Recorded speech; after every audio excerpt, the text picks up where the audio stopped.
The Atheist Debates Patreon project presents That Should Be Illegal. Hey, everybody. Hope you're well. Welcome back.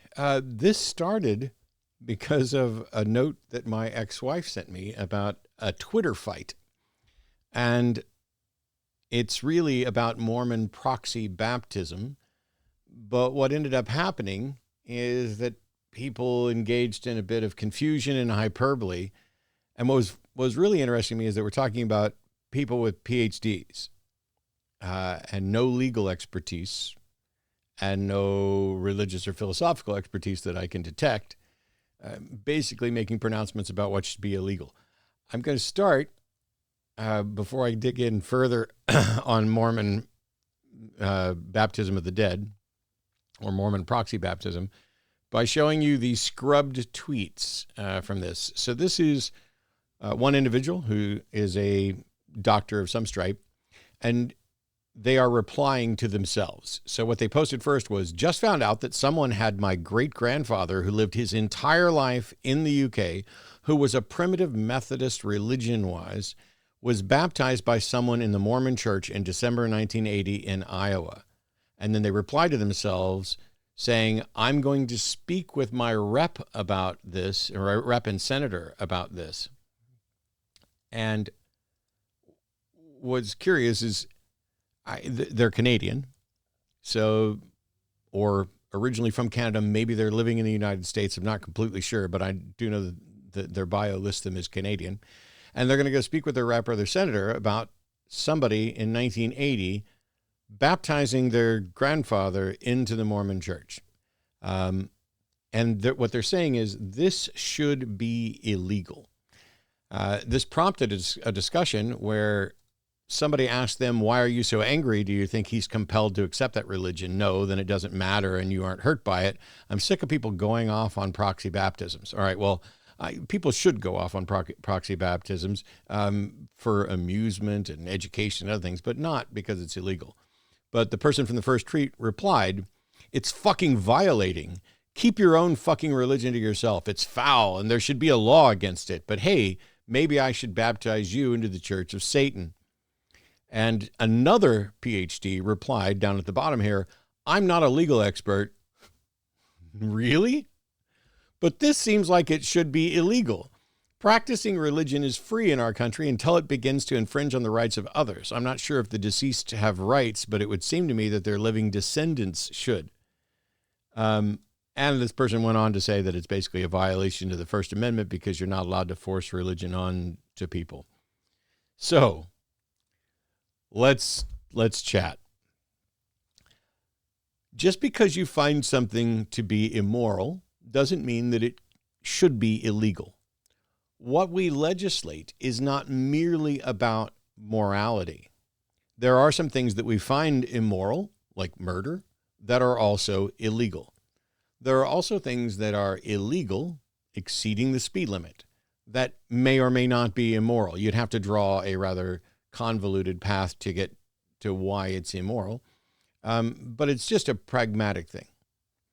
Lying in a court, perjury, is illegal. Whether or not it's immoral may depend on the circumstances, but it's definitely illegal. Lying to your partner may be immoral, but it's not illegal and it shouldn't be. Free speech is the cornerstone of our ability to express ourselves and to challenge ideas. We don't and should not merely legislate morality. In part because we can't agree on morality. A lot of people would like to pretend that we do. Oh, we all know what's wrong. Well, there's a lot of things that I would say we probably all know, but most of us don't know why we know and don't have a good explanation and couldn't provide a good foundation for it. And many of the things that we know turn out to be wrong. There are lots of things that we all knew once upon a time that are not true. And so when it comes to morality, we can't agree on it. But also, we don't legislate morality because you should be free to act in a way that others find immoral, even if you don't. And you should be free to act in a way that you find immoral if you find some circumstance that justifies it, or if you just want to. until it crosses a line where it is actually harming someone else or infringing on someone else's rights. That's the cornerstone of liberty, of freedom, is that you have the freedom to do whatever you want right up until there's a conflict with what somebody else wants. And then you have to say, okay, whose rights are being infringed? Now, one thing here is that the dead don't have rights like this, and certainly their descendants don't have rights on their behalf in this particular realm. But you also don't have a right to not be offended. I've been preaching this sermon for 20 years.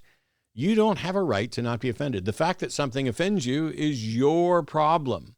Now, you're free to speak up about it. You're free to try to convince people to agree with you. You're free to suggest that the individual who's offended you is wrong and immoral and deserves to be canceled or excommunicated or imprisoned for life, or what. You can do all of those things. But you don't have some right to not be offended. Newsflash, as much as it might be nice, you don't have a right to not be thought about. You don't have a right to not be fantasized about. You don't have a right to not be talked down to. You don't have a right to not be cursed out. Any number of things that you might find offensive and are truly problematic, you don't have a right to avoid them because of somebody else's free speech rights. It may be immoral for you to lie to your partner, but that doesn't mean it should be illegal. Sometimes we differentiate between morals and ethics in order to make this distinction. I don't draw that distinction. I'm just going to put morals and ethics as co-equal for the purposes of discussions like this. Saying something like, that should be illegal, is at best hyperbole. It's you expressing how much you dislike something, how much you disagree with something. This should be illegal. Unfortunately, what that does is it can confuse people, including evidently people with PhDs who don't know anything about the law, such that they might actually advocate for making something like that illegal, which wastes all of our time and money and energies towards a futile exercise. If you disagree with something, to say that should be illegal means you're wanting to criminalize a thought or action, and you need to have a good reason to criminalize it, not just that you don't like it. And you need to be very careful when using this kind of hyperbolic appeal, because it's a double-edged sword. Your free speech rights are what allow you to express that you think this should be illegal, and yet those same free speech rights are what you're objecting to in somebody else. And so now you're basically saying statements about this subject should be illegal unless they agree with me. But that statements about that subject have to include statements for and against. What was a little odd to me is that at least one person here was Canadian, several were PhDs, none were legal experts, and yet they talked about the First Amendment, which of course isn't going to apply in Canada, but they said that the First Amendment makes it illegal to force religion onto someone, and what Mormon Proxy Baptism is doing is not, in fact, forcing religion onto someone. That's not what happens. Here's what happens, and I'm not a Mormon or ex-Mormon, but the basics are that an individual goes in and is baptized as a proxy for someone who has died. Now, believe it or not, Mormon proxy baptism has been performed for Anne Frank and Hitler. It's magical nonsense that makes the living feel good, feel like they've done something for the dead. It doesn't do anything for or to anyone other than making the person who went through the proxy baptism feel like they've done a good thing. Let's save somebody else. Let's make somebody else a Mormon. But it doesn't change anything about anyone. Mormon proxy baptism is for the dead. It is one thing to object to someone saying, "Oh, you're having a rough time? I'll pray for you." Are these individuals running around suggesting that saying "I'll pray for you" or actually praying for you should be illegal? Don't you dare pray for me. Don't you dare ask your God to intervene on my behalf. How dare you? How dare you force your religion on me like that? I think that should be illegal. I will sue you if you pray for me. I hope nobody's doing that, because that's a level of stupid that I think we should just generally avoid. When somebody says, "I'll pray for you," there's a number of things you can do. You could say, "Thanks. You could ignore them. You could realize that they're probably trying to be nice and helpful. They just don't know what to do. You could say something glib and funny, like, if somebody says, hey, I'll pray for you. You can say, I'll think for you. Or I'll do something actually helpful while you're busy praying. But at no point does it become reasonable to suggest that praying for someone should be illegal. It's not illegal to pray for someone, and it shouldn't be. This goes beyond like thought crime legislation. This is mystical thought crimes that don't impact anybody. The only grounds under which it makes sense to complain that you or one of your deceased loved ones has been proxy baptized by Mormons is there's only two ways. One, if you think Mormonism is true and someone can actually be forced out of their other true religion into Mormonism after they're dead by someone down here saying something. That is layers of silly that I can't even wipe the smile off my face, because you have to simultaneously believe two different religions are both true, even though they're in conflict, and that what somebody does here can impact your deceased loved one's religiosity. The religiosity is a function of your brain. It's about what you believe. It's about how you identify. It doesn't exist after you're dead, unless you think they're like plucking your grandfather out of heaven and sending him on to a Mormon heaven, which would then prove that Mormonism is more powerful than whatever your grandfather believed. It's bizarrely silly. But there is one ground. If I'm going to do everything I can to be a charitable listener, and this is me giving the biggest benefit of the doubt, there is one grounds under which it would be reasonable to complain. And that is if the proxy baptism puts your deceased relative on a membership roll for that church, and you don't want their name listed as a supporter of that church. You can write and request that your name be removed from the registry of whatever church you've attended. But it's really difficult to write and have your name or your grandfather's name removed from the rolls of a church that you don't even know about. So that's kind of a problem, but it's not a huge problem. You might also be able to sue to say, I want this name removed from your membership. It was never an actual membership. You are lying and you are disparaging someone. And if you don't think that that's a reasonable thing to do, then replace a church membership list with a KKK list, because somebody could sign your name up as a member of the KKK or some other terrible organization, even though you've never done anything, even though you didn't become a member.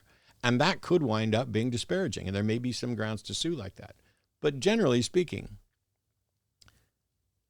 it matters what's true. And it shouldn't be the case that someone praying a Mormon prayer, which they believe allows you to become a Mormon, should be illegal when the person they're targeting at does not share that belief, doesn't share that notion that you could become a Mormon. We also need to recognize that anyone can end up on any list almost, and those lists can be weaponized. And we need to do more research than just, well, this feels bad, or this annoys me, or I'm not a legal expert, but this should be illegal. So, to help save you all from this frustration, here we go. I hereby debaptize all of you from all religions. Thank you for watching all the way. Don't forget to click like and subscribe. In the name of no one and nothing, you are no longer saved. You are no longer redeemed. You are no longer sanctified. You are no longer religious, even if you think you are. No gods may speak to you. No gods may speak for you. No gods may speak about you. No being has a claim to your soul because you don't have a soul. Welcome to your newfound freedom. Nothing illegal about that. See you next time. Bye-bye.